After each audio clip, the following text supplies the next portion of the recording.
بسم اللہ الرحمن الرحیم اللہم صلی علی محمد و آلہ و اطرتہ بعدد کل معلوم لک۔ حالت اعتکاف میں معتکف کا غسل کرنا کیسا ہے؟ اگر معتکف حالت اعتکاف میں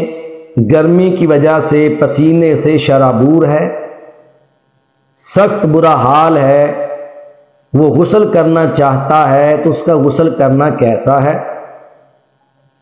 یہ بات ذہن نشین رکھنی چاہیے کہ آج کل کی جو مساجد ہیں، ان مساجد کے اندر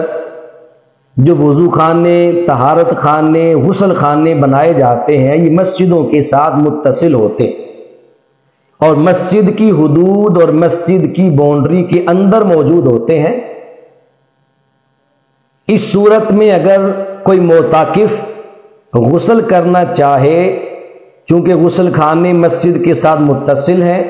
مسجد کی حدود اور باؤنڈری کے ساتھ ہیں، وہ مسجد تو نہیں ہے لیکن فنائے مسجد میں آتے ہیں، تو فنائے مسجد میں ہونے کی صورت سے وہ غسل کر سکتے ہیں، غسل کرنے کے لیے جا سکتے ہیں۔ ان کے غسل کرنے سے ان کے اعتکاف میں شرعاً کوئی فرق نہیں آئے گا، نہ ان کے اعتکاف کو کسی قسم کا کوئی نقصان ہوگا۔ ہاں، اس بات کا لحاظ رکھیں کہ جب وہ غسل کرنے کے لیے جائیں تو جاتے ہوئے اور واپسی پر آتے ہوئے کسی کے پاس نہ ٹھہریں گے اور نہ ہی کسی کے ساتھ کوئی کلام کریں گے۔ جس مقصد کے لیے اپنی اعتکاف گاہ سے اٹھ کر گئے ہیں، اس مقصد کو پورا کریں اور پورا کرنے کے بعد واپس آ جائیں۔ دوسری صورت یہ ہے، اگر غسل خانے یا وضو خانہ یا طہارت خانہ مسجد کے ساتھ متصل نہیں ہے، جیسے پرانے وقتوں میں ہوتا تھا، یا آج سے 10 15 20 سال پیچھے جائیں تو ایسا تھا، یا دیہاتوں میں آج بھی کہیں ایسا ہوگا، جہاں مسجد کی حدود سے باہر، فنائی مسجد سے باہر وضو خانے یا غسل خانے ہیں، اگر وہاں پر غسل کرنے کے لیے جانا ہے تو وہاں غسل کے لیے اس صورت میں جا سکتا ہے جب معتکف پر غسل لازم اور واجب ہو جائے، اور وضو کے لیے تب جائے جب اس کے لیے وضو کرنا ضروری ہو،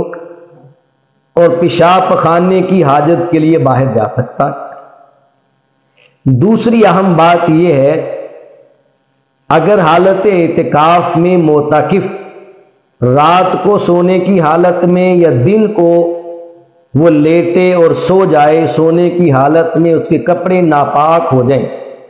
جنابت لاحق ہو جائے،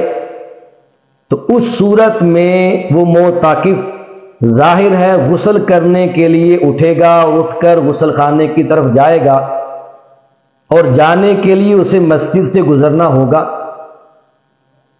تو ناپاک بندے کا مسجد سے گزرنا جائز نہیں ہے۔ اس صورت میں معتکف کیا کرے گا؟ تو اس صورت میں معتکف کے لیے شرعی حکم یہ ہے کہ معتکف جتنا جلدی ہو سکے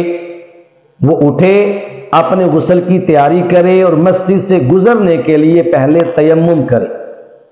مسجد کی دیوار کے ساتھ گرد و غبار اور مٹی نظر آئے تو اپنے ہاتھ 2 ضربیں لگا کر، ایک ضرب سے اپنے چہرے کا مسح اور دوسری سے اپنے دونوں بازوؤں کا مسح کر کے تیمم کر لے، اور تیمم کرنے کے بعد پھر مسجد سے گزر جائے غسل کرنے کے لیے۔ اب اس کے لیے مسجد سے گزرنا جائز اور حلال ہے۔ اگر تیمم کیے بغیر حالت ناپاکی میں مسجد سے گزرے گا تو حالت ناپاکی میں ناپاک بندے کا مسجد سے گزرنا حرام ہے۔ اور یہ بات بھی ذہن نشین رہے کہ وہ تیمم جو اس نے کیا ہے، وہ تیمم کب تک کار آمد رہے گا؟ وہ تیمم اس نے مسجد سے گزرنے کے لیے، غسل کے لیے جانے کے لیے کیا ہے، جو ہی وہ غسل کرنے کے لیے مسجد کی حدود سے باہر نکل جائے گا اور غسل خانے میں پہنچ جائے گا، پانی اسے نظر آ جائے گا تو اس کا تیمم خود بخود ٹوٹ جائے گا۔ تیمم کرنے والے بندے کو جب پانی نظر آ جائے اور پانی پر قدرت حاصل ہو جائے تو اس کا تیمم ٹوٹ جاتا ہے۔ اس صورت میں معتکف کا تیمم بھی ٹوٹ جائے گا۔ اب وہ غسل کرے اور جتنی جلدی ہو سکتا ہے غسل کر کے واپس اپنی اعتکاف گاہ پہ آ کر بیٹھ جائے، جاتے ہوئے اور آتے ہوئے راستے میں کسی کے ساتھ کلام نہ کرے، تو اس طریقے سے وہ غسل کرنے کے لیے جا سکتا ہے۔ رب کائنات ہم سب کو